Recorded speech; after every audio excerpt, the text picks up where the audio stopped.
بسم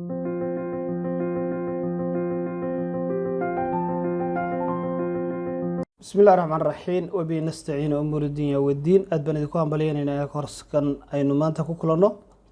وجهرين وعن كوب كجواب الناس وأشياء واتست سويتش ما دام كورس كجيبي سوق صاب سنان دونا سويتش كيو حلا حلينا سيدا عادي جاء كمبنية النتورك ديفايسز كسو سارع واحد سو سارع سويتشيو راوتر فايروول iyo device kale oo xagga network la xiriira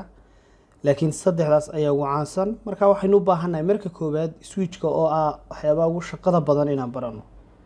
marka switch oo maxaa tahay aan isweydiinay sidii su'aal oo u dhacaysa sidaan what is the switch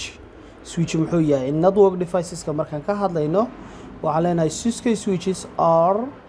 internet working devices ama idhaahdo waa network device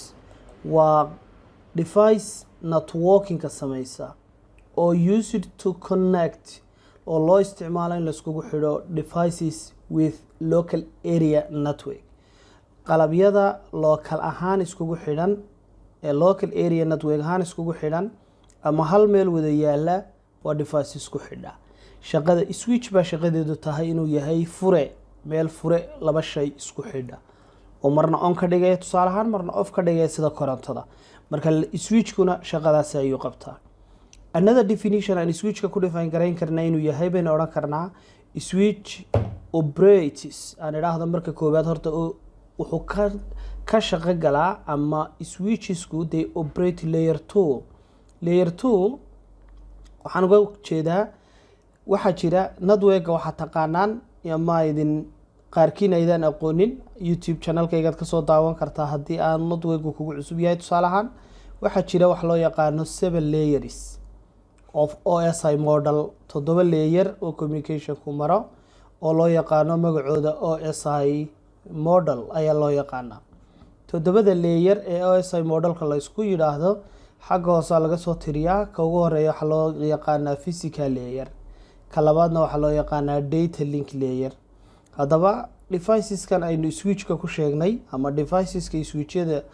waxay ka shaqeeyaan mar waa layer 2 ayuu ka shaqeeyaa oo shaqadiisu inuu yahay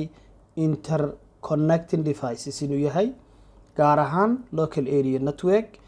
ama sidoo kale switchku wuxuu noqon karaa switch